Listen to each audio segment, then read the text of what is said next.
we're back. Welcome to Season 2 of Generation Aggie, a podcast dedicated to connecting with Aggie alumni. I'm Juliet Hill, a fourth-year communication major, streamer, and your host. This season, I'll talk with a diverse and fun group of alumni as they share their stories from their time at UC Davis and after graduation. I'm excited for this season's lineup of guests, as some I've admired for a long time, and now I get to share their stories. Let's welcome our next guest. Welcome back to Season 2 of Generation Aggie. I'm Juliet Hill, a fourth-year communication major and social media intern, as well as your host for this season.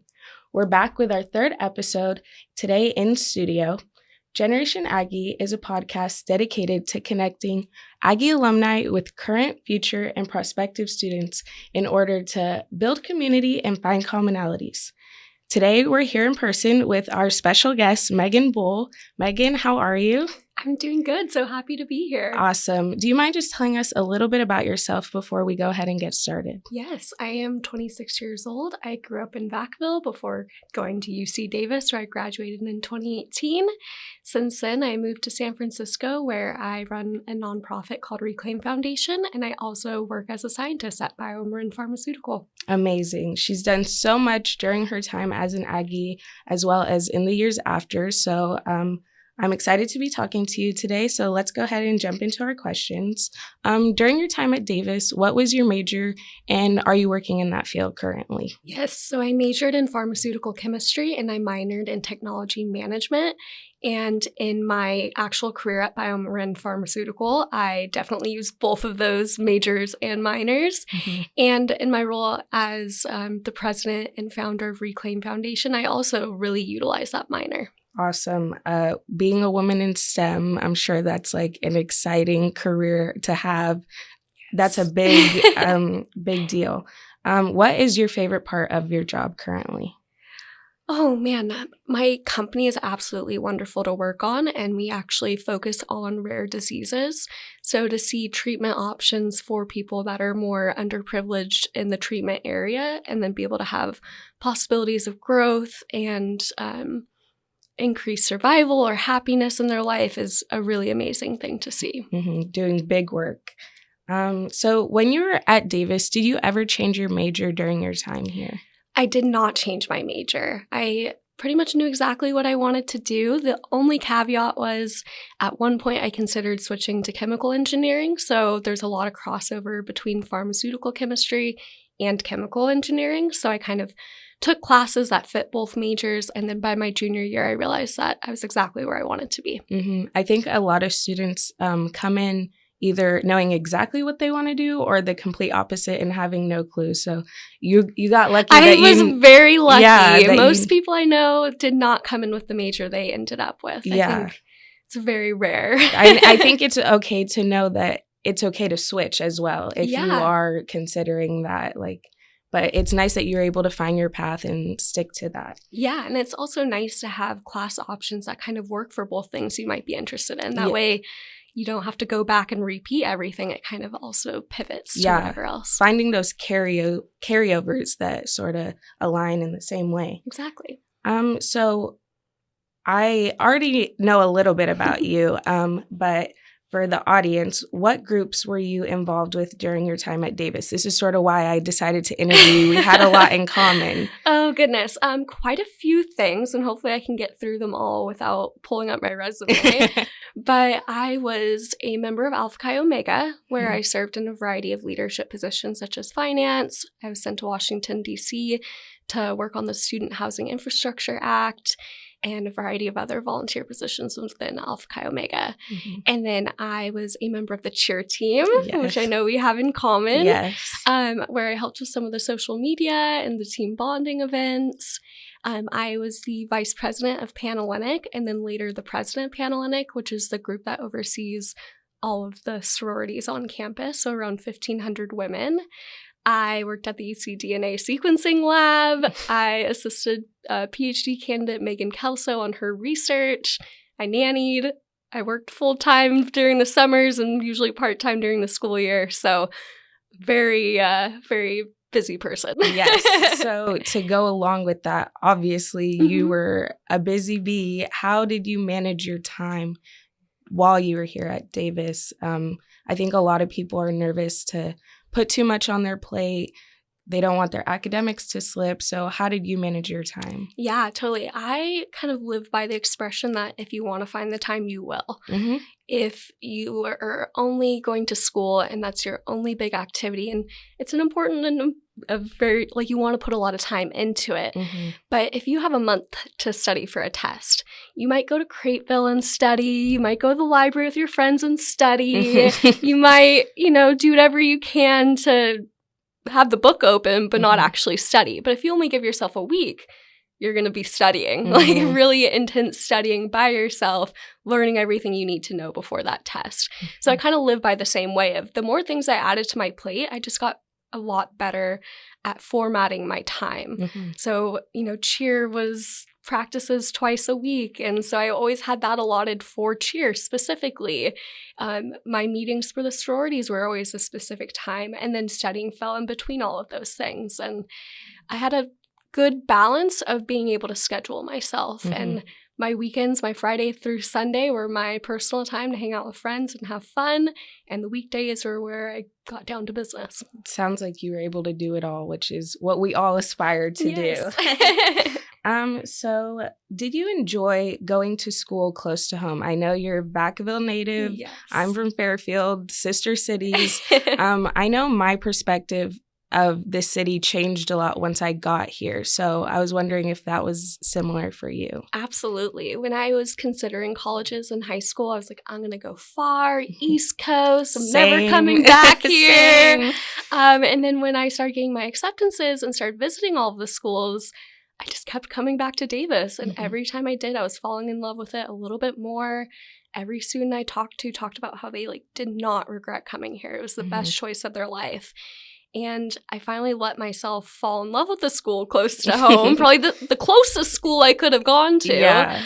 But when I got here, I lived in the dorms. I didn't have a car, so I was kind of in the same situation as every other student. I didn't have a way to get home easily. Sure, my parents could come get me, but I wasn't really going to do that. And my parents were really great of giving me my space. I felt like I was, far away on the East Coast rather than 30 minutes from home. Yeah. I think I had a similar experience. I did not want to go here because it was too close, but I realized I had never actually been on the campus. I had been to the town. I grew up going to dinner, going to lunch, hanging out with friends, and then I actually accepted before still visiting the campus. And then once I got here, I was like, this is what everyone is talking about. So I think once you come to this campus, you understand why everyone loves it so much, and everyone decides to come here once they visit it. Absolutely. It still feels like you're in college, even though you're close to home. And for me, I honestly went home less than most people because a lot of people had to fly home. Yeah. So they were home for the full length of the break, and I could kind of go back pick and forth. choose when I wanted to go home and when I wanted to be at school. Exactly. I tried to set those boundaries because I knew it was so accessible to go home, and it could be easy to fall into that pattern. So I sort of made myself stay at school more than the people that were from Southern California. So what was your favorite part about going to UC Davis? You had so many things going on while you were here. I honestly think the countless opportunities. If there's something that you want to do here, you do it. I mean, you're hosting a podcast. How many people can say they do that? And I think that's the beautiful thing about Davis is if you want to do something, you can usually find someone to do it with, whether that's a friend, a faculty member, a mentor, and everything's really accessible. Yeah. I always say this school gets smaller and smaller each year you're here. You meet so many people, and it's a large university, but the town and the community that we build here makes it feel so homely, we're all connected. So 1000%. Yeah. And then what was one of your best memories of your time here? Oh my gosh. There's honestly so many. If Yeah. I had to kind of narrow it down, One of the big ones was traveling with our basketball team for March Madness. Yes, Big West. The Big West. And then being able to actually enter our first ever March Madness tournament and follow the team as we went to Ohio and then Oklahoma was absolutely amazing. Meeting my best friends, who I'm one of her maid of honors now. Amazing. And so that's important. Meeting my boyfriend. And then honestly, just the simple days of walking around campus. I have this vivid memory of I just finished at the UCDNA Sequencing Lab, walked out. It was just a nice day. I was walking through the quad. Like you said, it feels like a small community where you're waving to everyone you know. Yep. On my way to Nanny. And it was just one of those moments that I felt like I was exactly where I belonged. The quad is my favorite spot on campus. It's one of those places where you're like, this is college. Like, this is what being at a university Yes. feels like. The trees. My favorite time of the year is like fall. All the leaves are changing, or spring, where all the trees are like full bloom. So yes. And no matter what, whether you know your friends are there or not, you're going to run into someone you know to Yes. lay on the grass with and Yes. study or Hammocks. eat food. Yes. So what was one of the hardest lessons you learned during your time at Davis? Oh, boy. As someone that was in a lot of leadership positions, I think learning that not everyone is always going to like you or like your decisions, but as long as they're grounded in morals and the best for everyone, then you kind of have to live with it. And that was a hard thing to learn. Is I think when you come from high school and a smaller town, it's important that everyone likes you and you know everyone and everything's perfect. But when you join like a bigger community, there's always going to be people that don't understand your decisions, and it's okay. That's a good one. So what advice would you give to someone that's considering UC Davis? I feel like a lot of people, when you talk to them, they're like, this wasn't my first choice. And so to any of our prospective students, our high school students, what would you say if they're thinking about attending UC Davis? Yeah. Sorry. I would say come to the campus, see how beautiful it is. But not only that, talk to the students, talk to the people that are here. I think a good majority of them would say Davis wasn't their first choice, but now it's the best place they could have ever have chosen. Absolutely. Yeah. Awesome. And so we're going to jump into talking about Reclaim Foundation. Yes. This was like one of the first things that I learned about you and was like super inspired. So how did that come to be? How did that organization get started for you? Yeah. So in 2019, I was in the Gilroy Garlic Festival mass shooting. It was right after I had graduated college. I just moved to San Francisco. So my first time being in a big city. And I was really struggling with post-traumatic stress disorder, or PTSD. Yes. It was leaving my apartment. I was scared of strangers on the street. Anyone felt like a threat. And that is kind of what PTSD embodies, is that you don't feel safe, even in very safe situations, like being in my apartment. And I looked for resources, and I honestly couldn't find anything. Anything that I did find was more focused on legislative changes, which are wonderful, but those focus more on preventing the next mass shooting and not assisting someone that had been in a mass shooting. And I kind of like toyed with the idea of, wow, maybe one day I'll be able to, help myself and help others by creating something. But then less than a year later, I was in a hit-and-run car accident where goodness. I had to have pretty major spinal surgery. And it was at that point where I kind of thought, okay, this is my second traumatic event.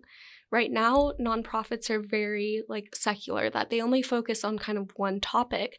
But how am I now going to choose two of the big traumas that I've just been in to either find gun violence resources or vehicle trauma resources?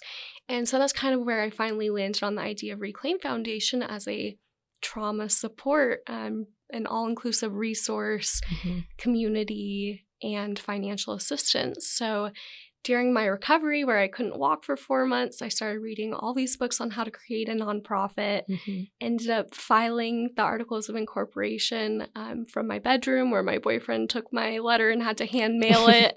for me. And from there, Reclaim Foundation evolved into an official 501c3 nonprofit, entirely volunteer ran, and really excited to be here. Yeah, that is an amazing story.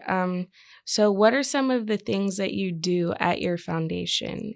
Yeah, so we kind of have a wide variety of programs. So one of them being resources. So these are things that are like papers that people can read, whether for themselves to understand their trauma or for their friends and family, which we call impacted people, to learn about how to best support their loved one going through it.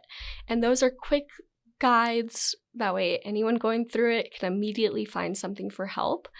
We have a financial assistance program for therapy. So if someone is in need of therapy, but they don't think they can afford it, then we step in and remove that barrier for them. And then we also have Reclaim Network, which is an online community where people can interact with other survivors or other impacted people, because one of the best support groups are other people that understand what you're going through. Absolutely. It's amazing that you took these such negative things that could have brought you down and made it into a positive. So that's amazing to hear. What advice do you have to students that have these big ideas and want to get started? I think a lot of us at this age have these like monumental things that we want to try, and we just don't know where to start.